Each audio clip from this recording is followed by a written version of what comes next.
websites and things that the teenagers can go on. Part of the originals and things.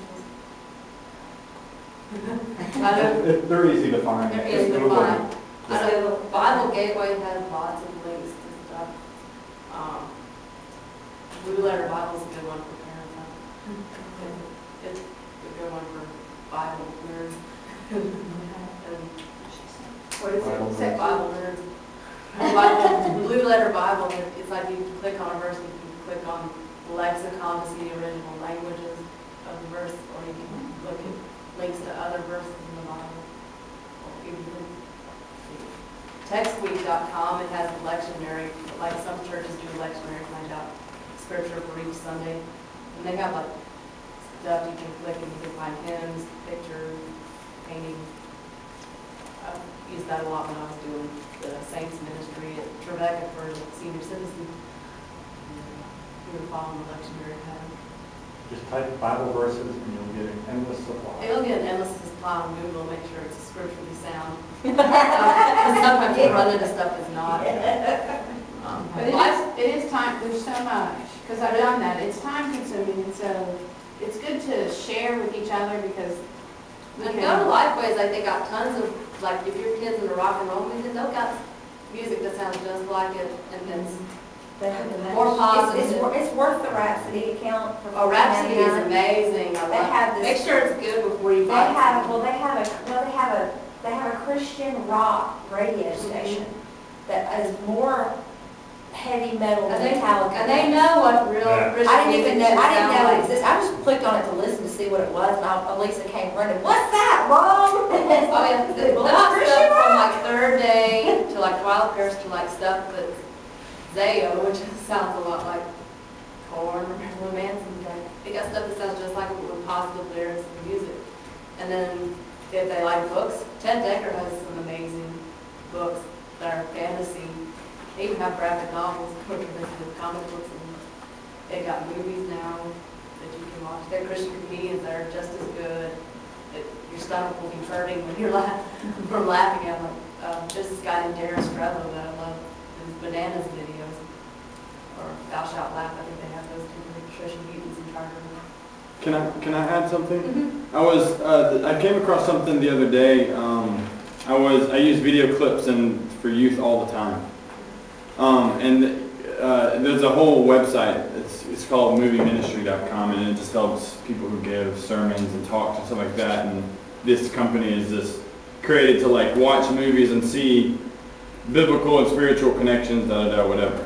Well, then I read an article about how different subscribers to this were really disturbed that there were rated R movies that were used as, you know, there are movies on there that are considered rated R and PG-13, and how that's kind of like weird that we're going to use these movies to like have some spiritual connection to it. And I was intrigued by it because, you know, my wife, or Mandy, she has very strong opinions about rated R movies that I just wasn't instilled in me. And so I read this article about this guy who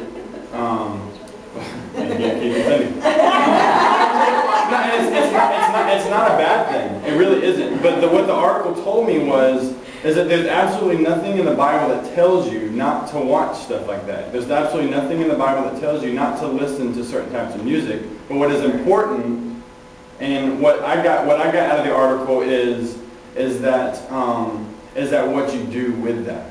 You know, I'm not a parent, so I can't say it's not my job as a parent. But as someone who works with students, it's not my job to tell students, don't go watch rated R movies. Don't go listen to that radio station. It is important for me to let them know that it is out there and it does exist, and everyone in their society and everyone in their community listens to it and stuff like that. So it's not like this whole, in my opinion, it's not this whole piece of like isolating your child from what's going on, but that they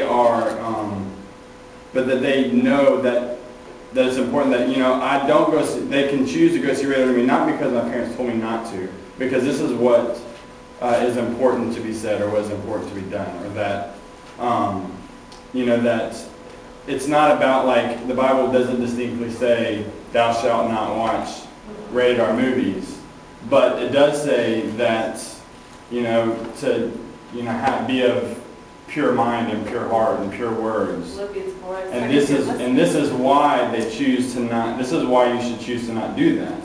Or and same when it comes to music. That's what I tell kids all the time. I mean, I listen to 94.1 and some of the radio stations and stuff like that because if I didn't, I'd be such a disconnect from students and have no idea what's going on. But I enjoy certain music. But I tell them, I was like, if I listen to a song, it doesn't translate to my mind and my actions the way that it does to someone that's younger. Some other people, they might not be as strong in that faith, and so it's like, yeah, let's do it, baby. Right. Like, Yeah. if you listen to that over and over, it's going to get into your mind. It took me my senior year of college to realize that. What I tell students all the time is because the Bible distinctly says that a lot of times you're a product of like your atmosphere and what comes in, garbage out sort of thing.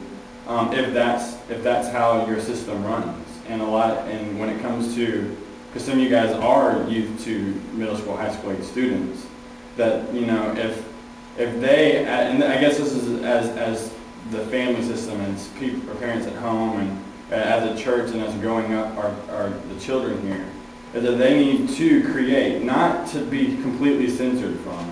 They need to create a filter that says, you know what, biblically I'm not supposed to, like, it's not good for me to watch half-naked women on a screen and be okay with it. But if all they hear is like, I'm not supposed to do that because I'm going to get a slap on the wrist, then it starts creating this bitterness. I kept hearing some of you guys say that kids don't understand why I'm not supposed to be doing this, except that my parents told me not to. And Keith brought up a good point a second ago that if you start instilling it at age 13, of course, it's not going to go over easily, but at an earlier age. But anyway, it was an interesting concept to me, this idea of like we're not holding back. I can't tell a kid to go watch a rated R movie if I've never even seen it.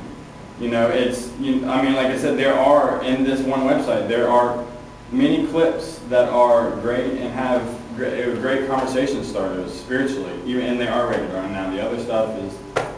What about the other one? Is pluggedin.com is for Focus on Family. They have a list of like music, movies, games, and books.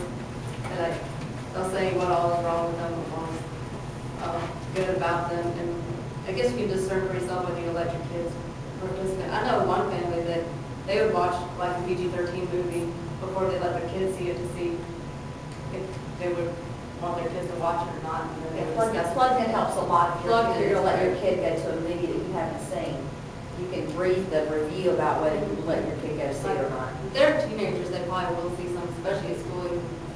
Though. Yeah. One time they showed us Amistad, and there's graphic scenes of slavery.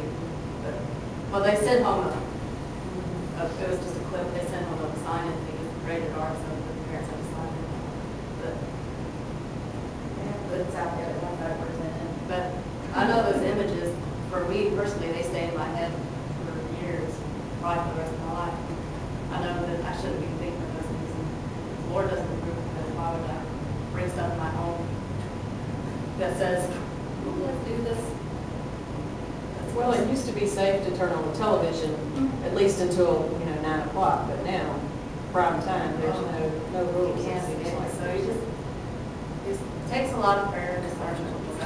I think as parents, we have to set expectations that, yes, the children are going to see it, but our expectation is that it's wrong and it's not right.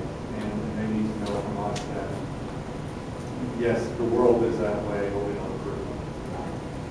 We're talking about pop-ups, things like that. Oh, gosh. Thank God for Firefox. Is that what it is? Firefox was on his bottle blocker on that. But we're going to move on now to a mini worship service.